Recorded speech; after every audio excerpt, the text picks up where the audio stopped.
I'm seeing some Baylor fans once again having Matt Rhule on their lips. And this actually comes from my good friend, Scotty Swingler, the one that I'm talking about in particular. And I'm going to be on, please bear with me, with him later this week. So I figure that's going to be a good chance to talk about it. But this leaked video came out of Matt Rhule addressing his Nebraska team at halftime when they were up 33-0.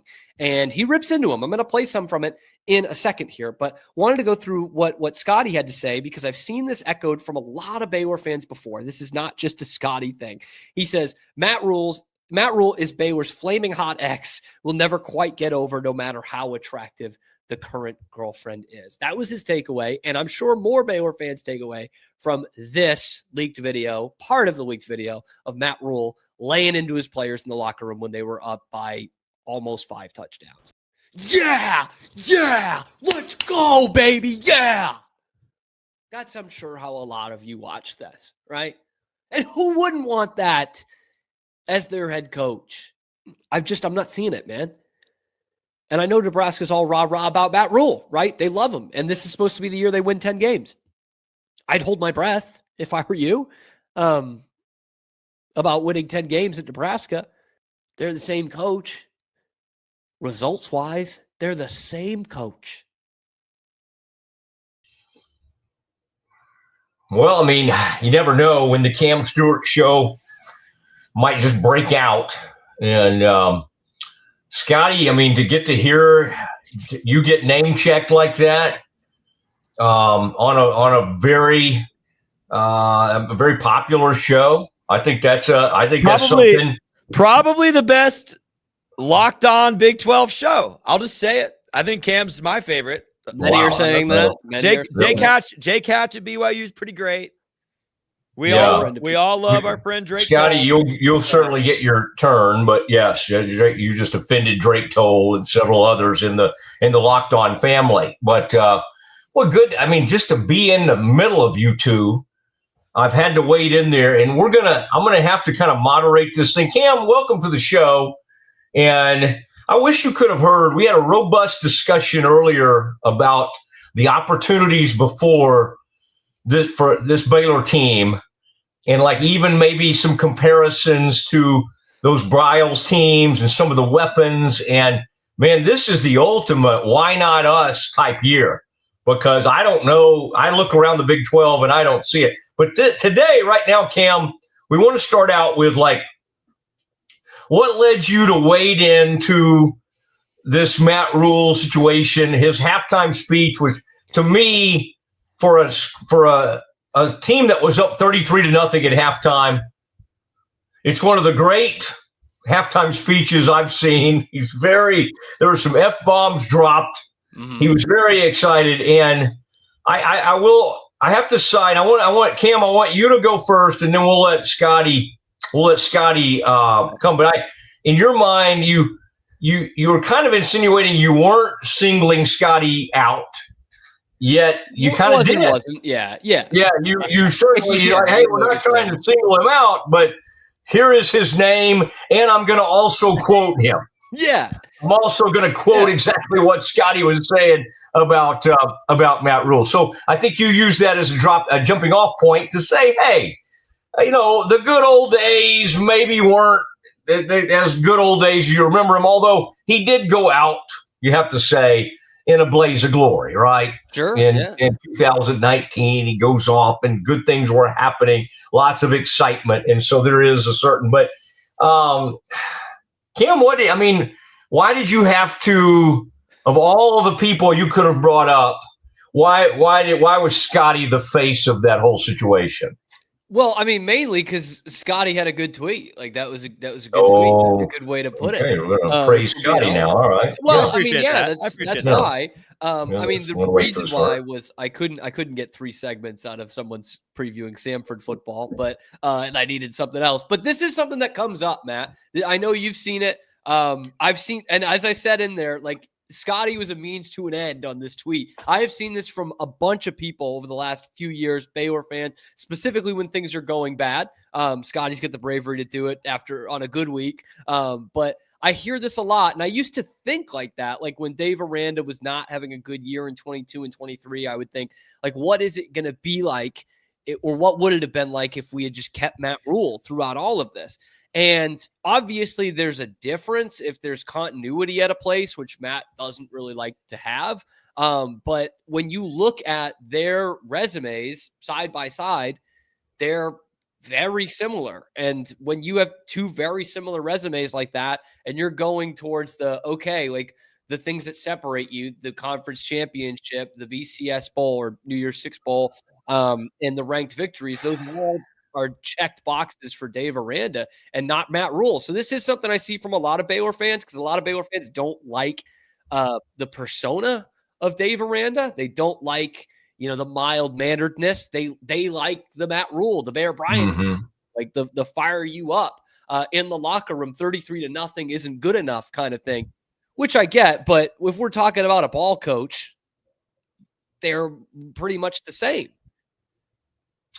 Well, and the only thing, and I'm going to turn it over to Scotty here in a second. The only thing I would say that I didn't hear in your Locked On, you didn't bring up and I know maybe you just thought it goes without saying, but Dave certainly had, and again, he's the one who was put the defense together, but largely he did that with Rhule's players. Sure. When he had that huge, one of the great seasons in Baylor history. And of course, Matt gets credit for taking a horrible situation and a huge scandal and restoring sort of hope and dignity and all the things that Baylor fans had kind of like, wait, are we even allowed to cheer for our program? So Matt gets a lot of points for things even outside of the football field. But Scotty, seeing that, and when you wake up and you have to experience, a good friend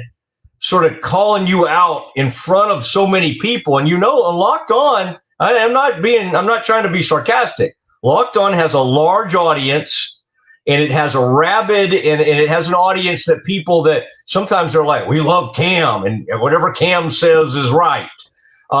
Scotty, that can be tough. That can be tough to wake up to friends who you feel like have perhaps undercut you a little bit.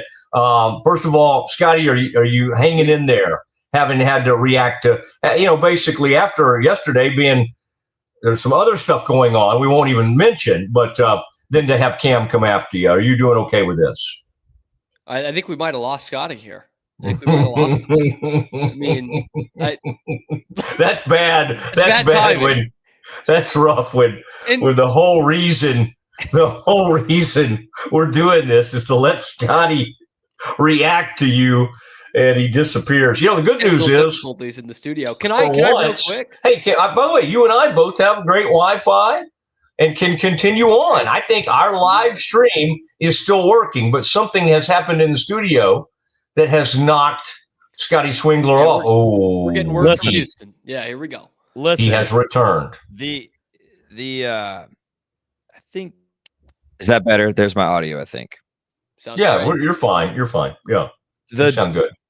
The Dave Aranda lovers invaded Rogue Media Studios and cut me off internet connection for a second. Big Dave Aranda shut Scotty down. The Dave Aranda army got up here to the Alico building and unplugged the router. But you can't hold me down for long. Where were we, gentlemen? No, I was setting it up for you, Scotty, to just take us through the emotions when you wake up and you realize that a good pal and a colleague has called you out, and then just you were characterized. Did he take you out of context, like what happens a lot of times, or do you think it was somewhat fair the way Cam presented this argument? Cam, well, those are two different questions, Matt.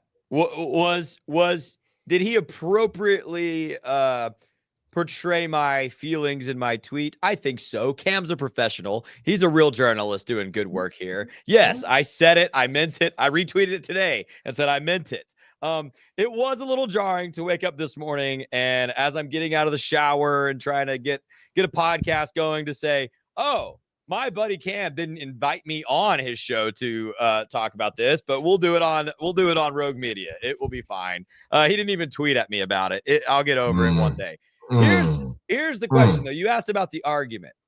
I understand Cam's perspective. If we live in a vacuum and records are the only thing that matter in college football, I get it. Sure, Dave Aranda and Matt Rhule are the same guy. One, the emotion in my tweet came from the place that we've talked for 4 seasons and 2 top 25 games this year about how Baylor football under Matt Rhule can't come out of the tunnel against a good opponent and look like they want to play football. And just real quick, you said Matt Rhule there. I think you're meaning Dave Aranda, although Matt Rhule never beat a ranked opponent as Baylor's coach. I think you meant Dave Aranda in there. I do mean Dave Aranda. Thank you, Cam. Gotcha. Pete Souza says Cam is a troll. Don't hold back. I'm not holding back, Pete. I'm going to make you proud. Going to make you proud here. Listen, Dave Aranda teams cannot come out of the tunnel ready to play football against a good opponent ever. We always have to go down by 14 and then wake up and have a miraculous comeback in the fourth. This SMU game is not an anomaly, right? Mm-hmm. Like went down big early against LSU, couldn't complete the comeback. Went down big early against Auburn, couldn't pull off a comeback. It has happened against TCU. It's happened against Texas. It's happened under Dave Aranda. Matt Rhule had a 1-win team come out and really scare a number 1 Oklahoma team in Waco. Not the same as winning the game, but that team came out ready to play, determined to win from jump, and gave us a great Taylor Young photo to boot. I digress. Cam, here's the part that I think is invaluable and has to be part of the discussion if we're going to be intellectually honest. Dave Aranda does not come to Baylor without Matt Rhule. Mm-hmm. Baylor might be back to Kevin Steele 2 to 3 wins a season without Matt Rhule. We could do the old tired argument that Dave Aranda doesn't win the Big 12 championship in 2021 without every single contributing player being a Matt Rhule recruit. And ever since all Dave Aranda's recruits have been on campus, Baylor's best season was 8-5. We could also discuss those things. And by the way, if the guy doesn't have Baylor knocking on the door of a Big 12 championship, if not in the game this season, he has underachieved yet again with the talent he has on the field. So I think it's a little insincere to talk about ranked wins this and ranked wins that when Matt Rhule was a play away from beating Jalen Hurts and CeeDee Lamb with a 3rd-string quarterback in a Big 12. Like, let's put some context onto this. A third quarterback. You're a play away from beating a Super Bowl champion quarterback and one of the 3 best receivers in football.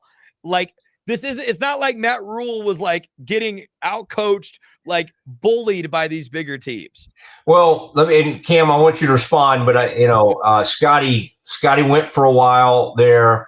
I did. I will say, I like both of these guys. Selfishly, I generally like the coach that enjoys the media more and that isn't like reluctant to do one-on-ones like every Baylor coach has done since the beginning of the football program 100 years ago or more than 100 years ago, or when they were playing Adran College. So there are things personally that really bug me about Aranda, and that's, certainly one of them. But I think we do have to, if we're being honest, say that Rhule has not accomplished much since leaving Baylor. We'll always give him credit for that rebuild. He's not all, but I'm just saying, I'm just saying, part of what should make a great coach is, okay, you move on. He desperately wanted to coach in the NFL. All right, that was a failure for whatever reason. That was a miserable failure. He's gotten to Nebraska now, and he hasn't done anything there. What he's better at, and I understand that you like it, and a lot of Baylor fans like it, he's better at off seasons, and he's better at half times. He's so much better than Aranda. Nobody will ever argue against that. But he hasn't done anything. He's left Baylor in 2019, and he's stumbled around in the dark, and he's made a ton of money, and he hasn't accomplished anything in 6 years. It's a good point. So I'm just saying, yeah. Okay. There is that. When 3 of those 6 years were spent realizing that your style doesn't work in the NFL, like I don't hold that against his college football ability. 1 and 2, and I'll be brief because I know I've been yapping, and I want Cam to talk back to me. But 2, I told Pete this because Cam said this in his Locked On segment. There's this used carsman thing about Matt Rhule that is absolutely true, especially at a microphone at a press conference. But Cam, where that is not true, like I believe the man is when he's coaching football. This is a walk-on linebacker at Penn State that was running Oklahoma drills pregame at Baylor in 2017.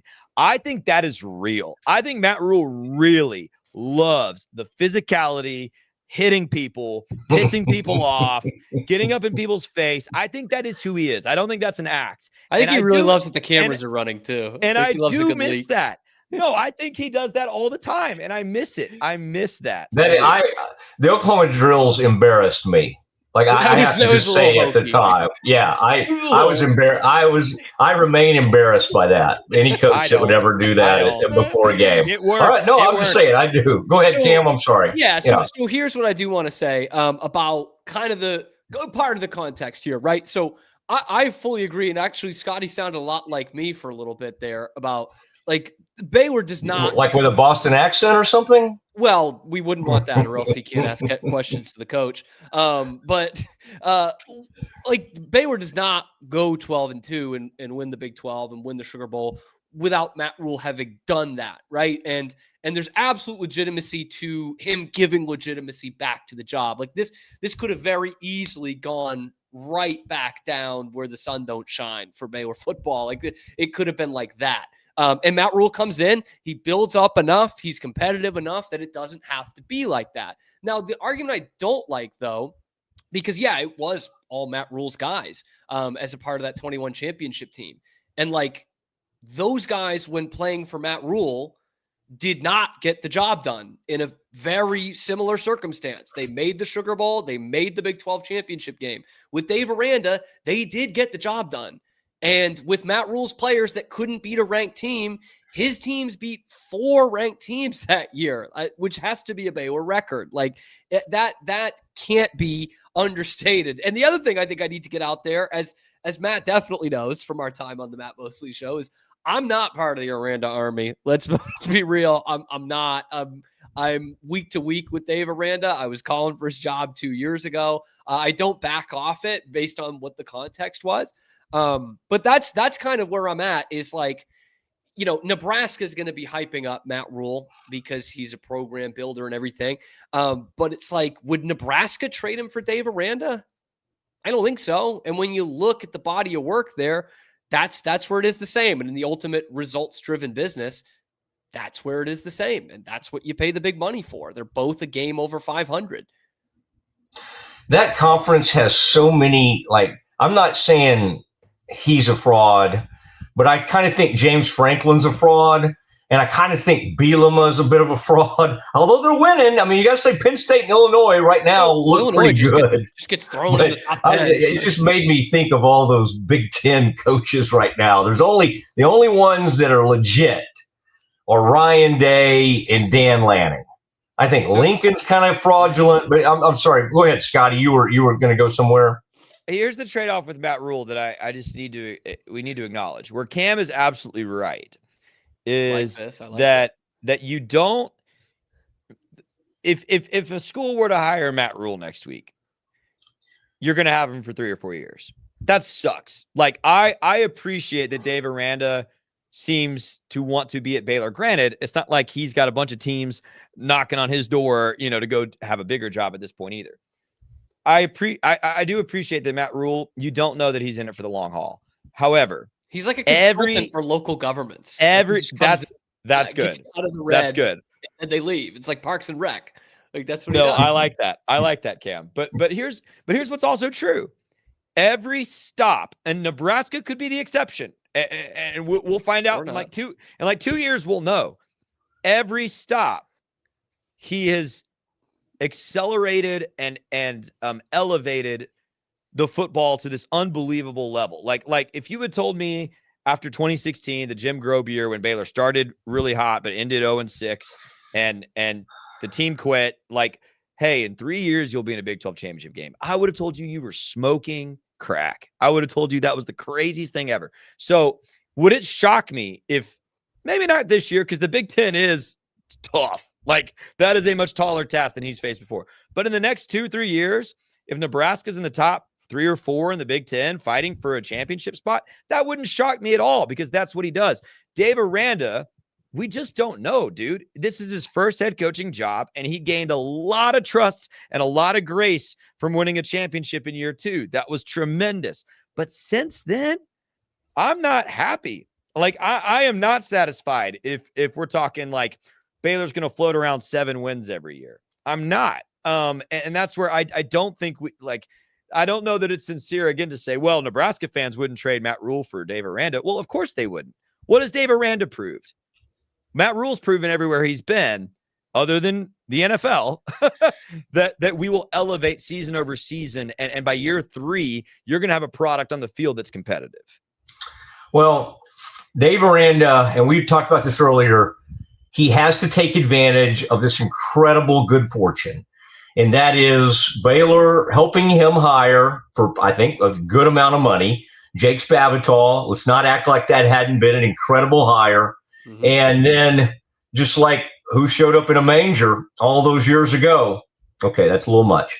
But Sawyer's arrival, and in fact, they gave the job to somebody who they paid a lot of money to. Understandable.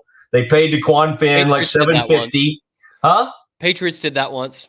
Okay. They made the starter the guy who was making a lot of money. Coach liked the other guy better. Exactly. I think I've heard and Sawyer. The other guy was an all-pro, but yeah. Sawyer has saved him. I mean, Sawyer and Spavital have saved Dave Aranda's career. Now, as we were talking about earlier, Scotty, right off the top, like it's like, can Dave capitalize on some of the greatest fortune to ever occur? Because if we're going to defend the great Rhule, we would say he turned around one season with Brewer, and then he does it with Gary, and then we decide, Gary, do I have this right? Gary was 2021. Who was Rhule? Rhule did it with. Yeah.